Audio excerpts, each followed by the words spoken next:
Il y a beaucoup de faux prophètes aujourd'hui qui prophétisent de n'importe quoi, qui cassent le foyer des gens. La prophétie, au lieu d'unir, divise. Toute prophétie qui n'a pas l'objectif d'unir, de réconcilier, ne vient pas de Dieu. Soldats centenaires, j'arrive à commander les gens et qu'ils arrivent à m'obéir. Et toi, tu n'as pas besoin de faire le déplacement. Ouvre la bouche et dis un seul mot. La Bible dit celui qui est fidèle dans les moindres choses le sera aussi dans les grandes choses. Il a déclaré dans sa parole: les cheveux qui sont sur vos têtes sont comptés par moi. L'ennemi ne touchera pas un seul cheveu derrière moi. Il a dit: 1000 tomberont à ta gauche et 10 000 à ta droite. Et toi, tu ne seras pas à terre.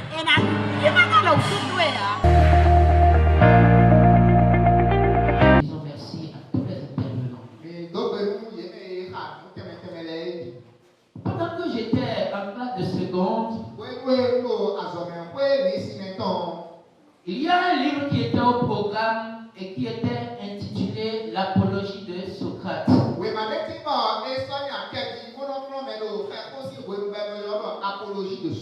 C'est un livre philosophique.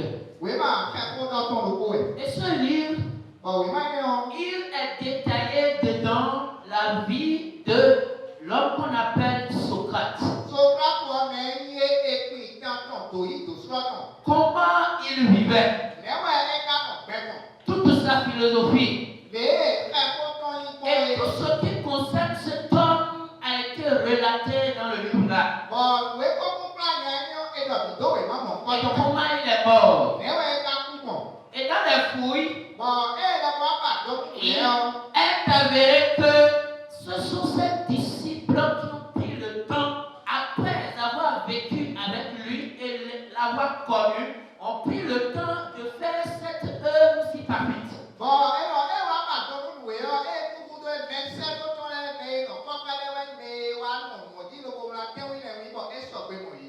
Ce sont ses disciples.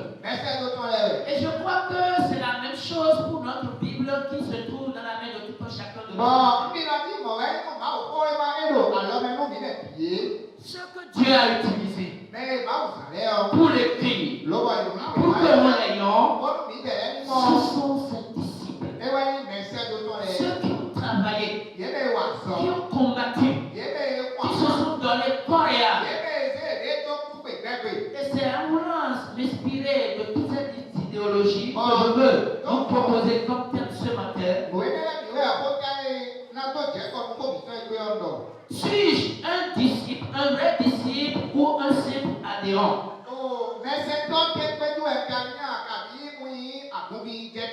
Qu'est-ce qu'on appelle disciple?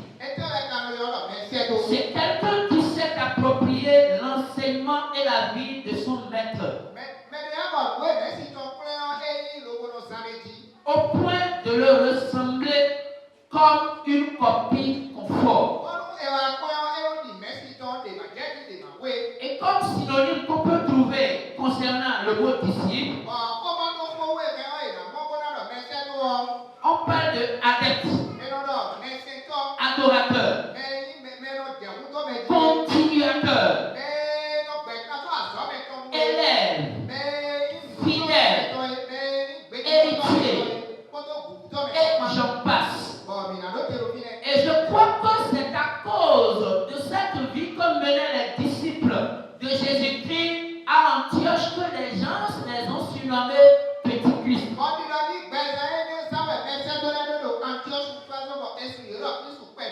D'où le nom chrétien. Un adhérent. C'est un adhérent. C'est une personne qui fait partie d'une organisation privée à but lucratif ou non.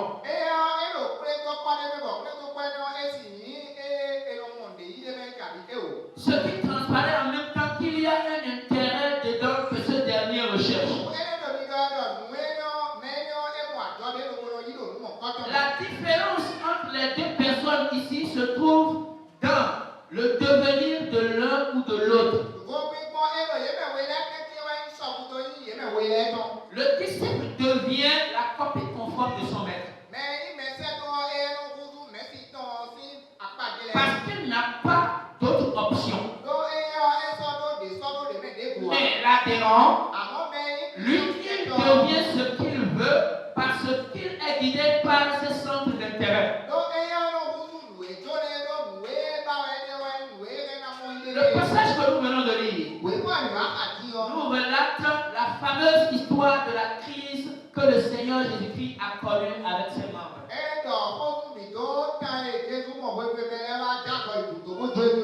Il était en train d'enseigner ses membres. Et comme d'habitude, il a l'habitude d'aller en profondeur. Et puis, il est arrivé à un point où le Seigneur commençait par parler de certaines choses qui concernent réellement le vrai salut, le processus pour devenir vraiment un vrai Christ.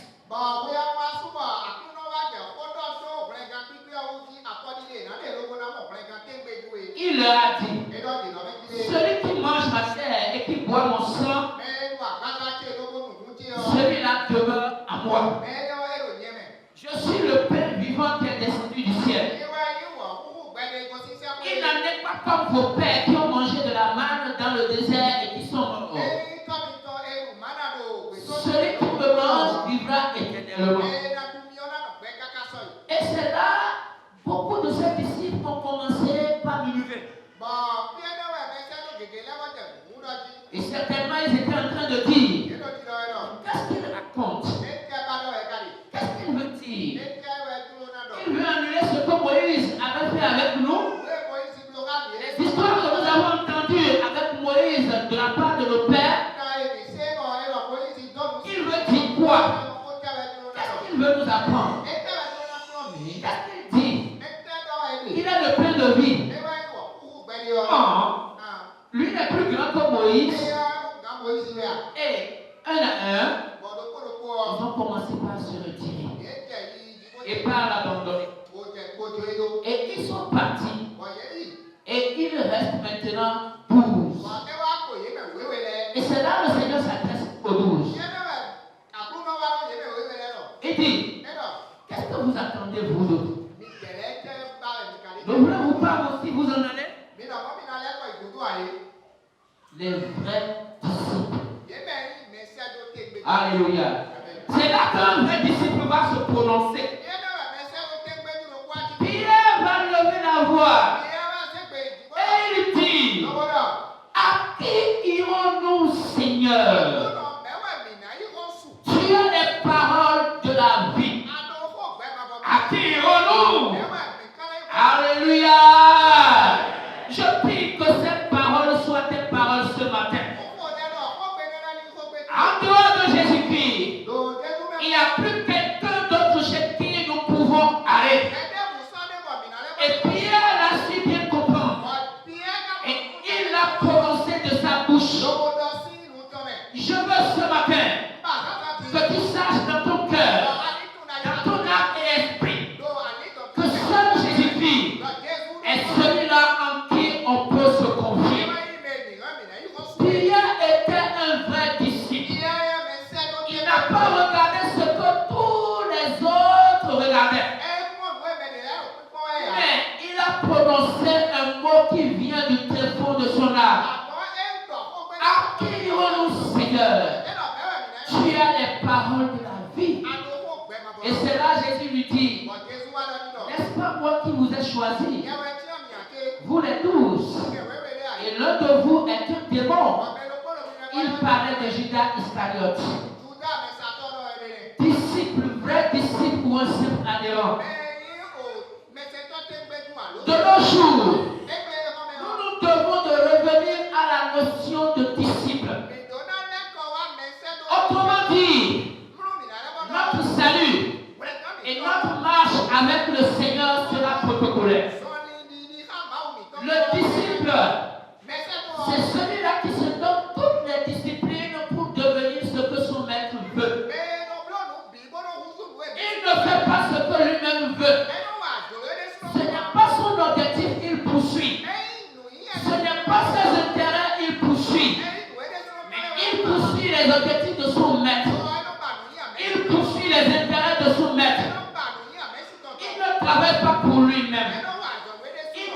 de volonté, même s'il en a, tous ces raisonnements, c'est pour défendre les raisonnements de son maître.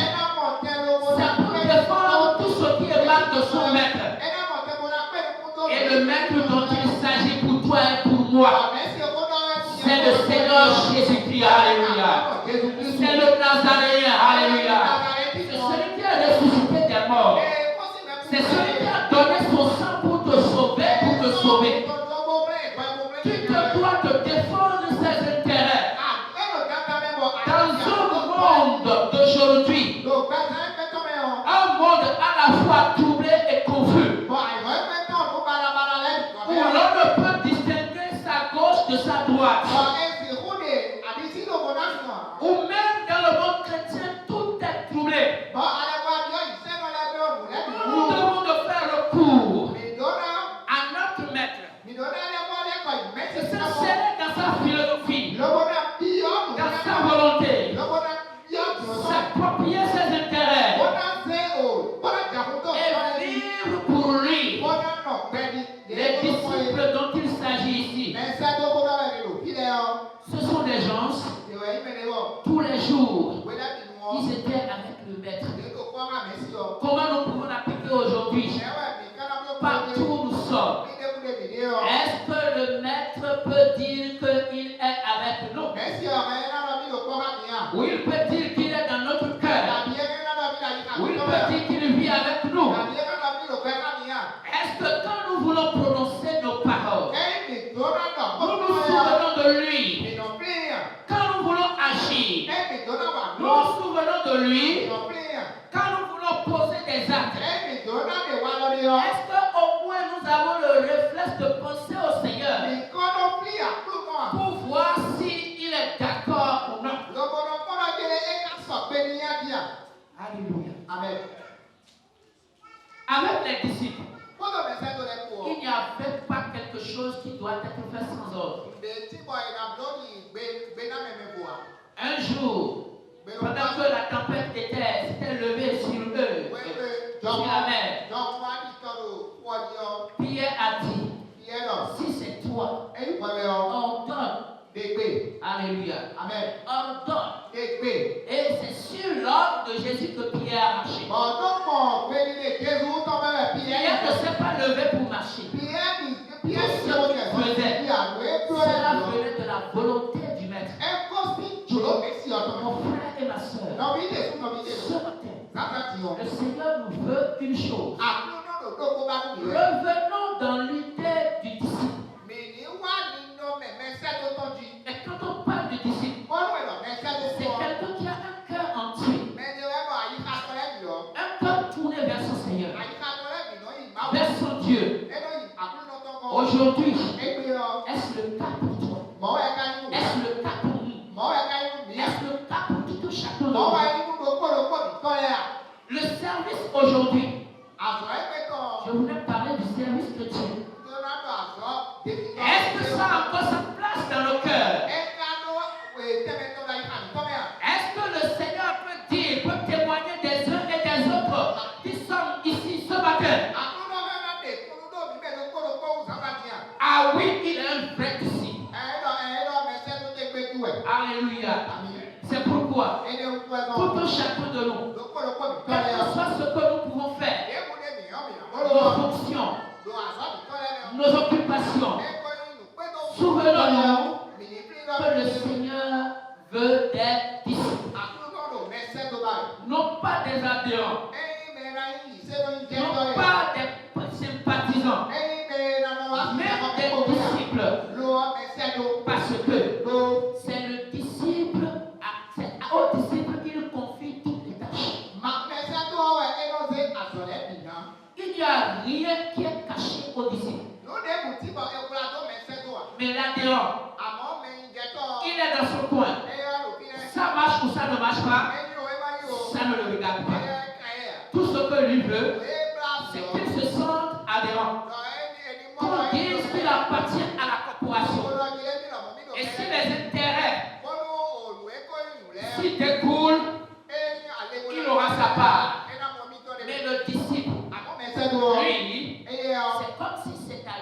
chose. La chose lui appartient. Il ne démord pas. Il ne laisse pas passer. Il l'entretient. Il s'investit. Il défend la cause. Et il programme tous ses objectifs suivant l'objectif de son maître. La deuxième chose qui caractérise un disciple, c'est une obéissance absolue. Aujourd'hui, nous obéissons, mais en partie. Ça ne devrait pas être le cas. Le royaume dans lequel le Seigneur nous appelle, ce n'est pas une république, mais c'est un royaume. Ce n'est pas une démocratie, c'est un royaume. Et notre pays, quand on regarde son arrière-plan, quand nous parler de la royauté, quand le roi donne un ordre, ça ne se marchande pas. De la même manière, chez Dieu, ce que Dieu a dit, sa parole ne se marchande pas. Et c'est ce qui a vu dans la vie des disciples. Aujourd'hui, j'ai assisté la fois dernière. J'étais au culte. Et j'ai entendu le pasteur qui parlait. Le pasteur Roland qui parlait. Et il dit, pourquoi? Parce qu'il avait un grand retard. Et il n'y avait que quelques 2 personnes dans la salle. Cependant, dans la semaine, le Seigneur, en accord avec ses serviteurs et avec nous, le peuple, nous nous sommes accordés pour venir 2 fois dans la semaine pour le rencontrer. Mais ces 2 fois, venez voir le nombre de personnes qui viennent. Sommes-nous des disciples? L'œuvre peut évoluer de la sorte. Si Pierre, si Jean, si Philippe, si Barthélemy, si Simon le Cananite, si ceux-là s'étaient comportés ainsi, aurions-nous l'évangile aujourd'hui? Aurions-nous la parole de Dieu aujourd'hui? Est-ce que le Christ serait glorifié dans les vies aujourd'hui? Chers compatriotes, chers générationnels, redevenons des disciples. Revenons dans l'idéologie de disciple-là. Dieu n'est pas un comédien. Non, Dieu n'est pas un comédien. Dieu est sérieux. Il est sincère. Il est véridique.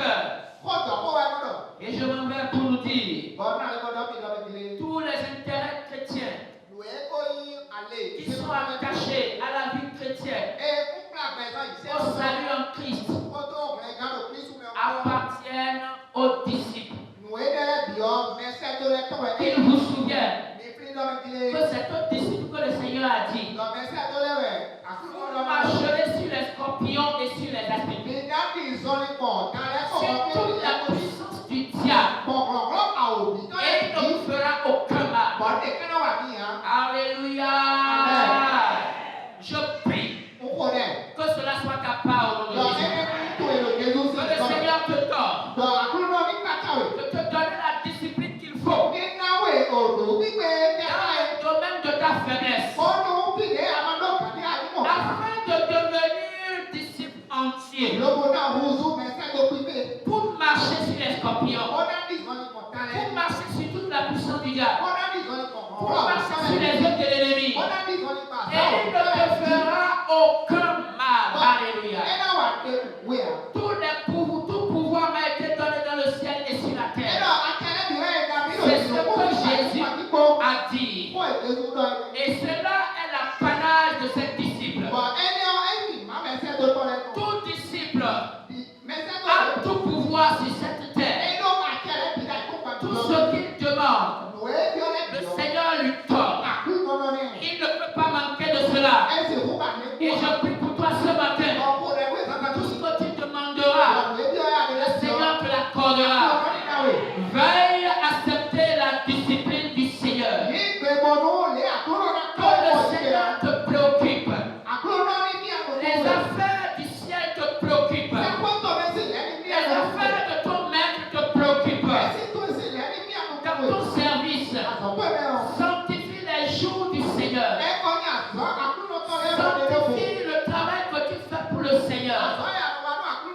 leur sort. Donne cette art au Seigneur. Ne la donne pas à la plaisanterie. Ne la donne pas à toutes sortes de choses autres que le Seigneur. Il y a un temps pour toutes choses. Mon cher ami de ce matin, si tu écoutes ce message, le Seigneur t'appelle à la discipline. Qu'est-ce qui te dépasse? Ça ne devrait pas être le cas. Toute voix t'a été donnée par l'évangile que tu as reçu. Et tu es disciple si tu te disciplines. Tu es disciple si tu obéis au Seigneur. Ne continue plus dans cette lancée. Reviens dans l'idée du Seigneur ici. Personne ne recevra quelque chose de la part du Seigneur s'il n'est pas disciple. À moins qu'il te fait grâce dans le but de t'attirer. Il te fait grâce dans le but de te pousser loin. Mais tous les intérêts liés au royaume de Dieu, c'est pour les disciples. C'est pourquoi il dit, allez, faites de toutes les nations des disciples. Ce n'est pas des adhérents. Des disciples. Des gens qui sont comme moi. Des photocopies conformes. Ceux qui ont ma nature. Ceux qui ont mon identité. Quelqu'un peut me dire ce matin, ce message ne se préoccupe pas de mon problème. Je te dis non. Ce message se préoccupe bel et bien de ton problème. Bel et bien de ta situation. C'est là que se trouve la force. C'est là que se trouve l'autorité. C'est là que se trouve la domination. C'est là que se trouve la guérison. Alléluia. Le Seigneur donne le pouvoir à tous ses disciples. Alléluia. Amen. De quoi tu peux? Voilà un des secrets. Devenir disciple. Sanctifier le Seigneur. Sanctifier ses jours. Se préoccuper de ses affaires. Et tu verras là où il t'amènera. Alléluia. Amen. Rien d'autre ne préoccupe Dieu que le disciple. La troisième caractéristique des disciples, ils ont une mission. Alléluia. Une mission. Cette mission, c'est de faire d'autres disciples. Alléluia. Faire d'autres disciples. Je ne parle pas des pasteurs. Je ne parle pas des évangélistes. Je ne parle pas des apôtres. Je ne parle pas des docteurs. Mais chacun de nous ici, nous pouvons dire, dans ma vie, telle personne a témoigné de moi de telle chose. Si l'on peut témoigner de toi déjà, ça veut dire que tu as déjà des disciples. Parce que les gens peuvent regarder à toi et faire.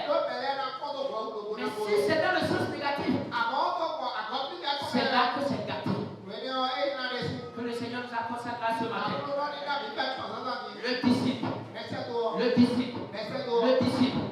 ce que Dieu veut.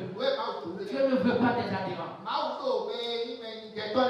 Que le Seigneur bénisse sa parole. Tenez debout, de vous citer ce matin. Et nous allons prier. Tu m'as dit, Seigneur, je veux être un disciple. Mais un disciple, celui qui se bat pour que ton nom soit glorifié. Celui qui se bat pour que ton nom soit sanctifié. Celui qui se bat pour que ton royaume s'étende. Pour que ton royaume évolue. C'est celui-là. C'est de ça il s'agit. Je veux l'être ce matin. Commence par dire merci au Seigneur. Commence par prier le Seigneur. Prie et demande au Seigneur, je veux être un disciple. Prie. Notre Père et notre Roi, nous désirons être des disciples.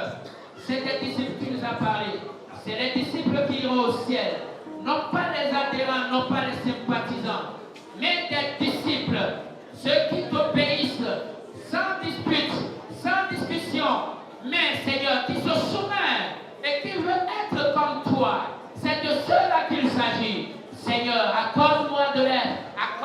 frère de l'être, accorde à ma soeur de l'être, accorde à tout un chacun de nous de l'être, afin que Dieu, tu puisses être content, tu puisses être joyeux de tout un chacun de nous. Merci Seigneur, car tu nous as écoutés, au nom de Jésus-Christ. Amen. Ce matin, nous avons compris toute la leçon. Tu veux aller très loin avec ton peuple. Ne voulons pas que, Seigneur, une partie de ce peuple soit spectaculaire. Un spectateur plutôt. Ne verrons pas que Dieu, certains viennent simplement pour assister les autres.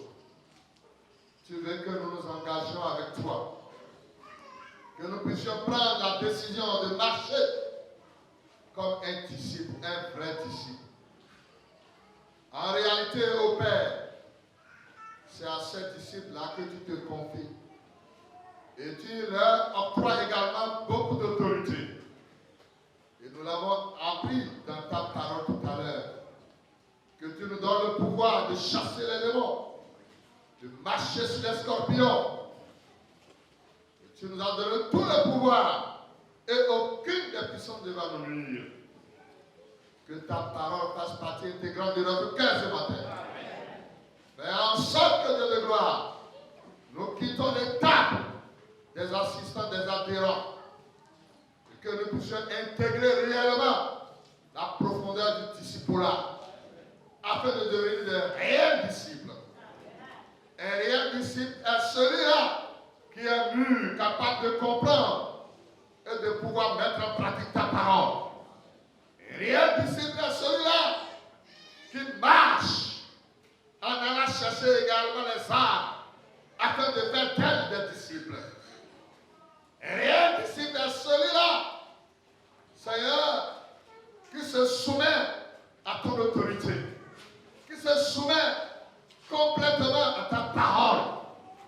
Nous voulons que Dieu de gloire, quels qu'en soient les événements, les difficultés, les problèmes que nous traversons, le disciple reste disciple. Il reste accroché. Rien ne le sépare de toi. Rien ne l'éloigne de toi. Devant la maladie, il ne cède pas. Devant les tentations, il ne cède pas. Devant les problèmes, il ne cède pas. Devant toutes les difficultés de la vie, il demeure disciple. Parce que l'intérêt primordial du disciple, c'est la personne de Jésus-Christ. Seigneur, que l'esprit de disciple anime chacun de nous ce matin. Que l'esprit de disciple soit notre partage au nom de Jésus. S'il y avait des frères, des sœurs qui viennent simplement dans ton église, juste pour des intérêts passagers de cette terre, Seigneur, ils n'ont pas encore compris qu'ils doivent faire route avec toi et aller en profondeur. Seigneur Dieu de gloire, merci pour ta parole. Donne une longévité à elle dans nos cœurs, afin que partout où nous serons, nous puissions garder cette parole dans le plus fond de nos cœurs. Et que, à la fin, les vrais disciples s'en sortent pour la seule gloire de ton nom. Merci de bénir ton serviteur, de bénir le traducteur qui nous a interprété ta parole. Seigneur, bénis également nos entendements et que la terre sur laquelle la parole est tombée ce matin soit richement bénie dans nos cœurs. Merci de nous écouter. Au nom de Jésus, nous avons ainsi prié.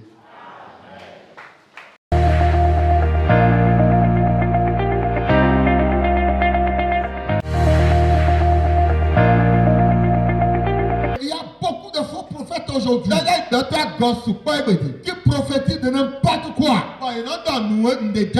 qui cassent le foyer des gens. La prophétie, au lieu d'unir, divise. Toute prophétie qui n'a pas l'objectif d'unir, de réconcilier, ne vient pas de Dieu. Les soldats centenaires, j'arrive à commander les gens et qu'ils arrivent à m'obéir. Et toi, tu n'as pas besoin de faire le déplacement. Ouvre la bouche et dis un seul mot. La Bible dit celui qui est fidèle dans les moindres choses le sera aussi dans les grandes choses. Il a déclaré dans sa parole.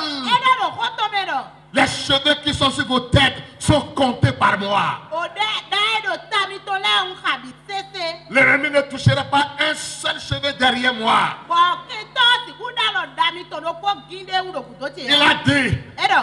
1000 tomberont à ta gauche Apato na jai do ali et ali yo ko 10 000 à ta droite. Apato donu wona jai Et ali toi, lo gwe o. Tu ne seras pas atteint.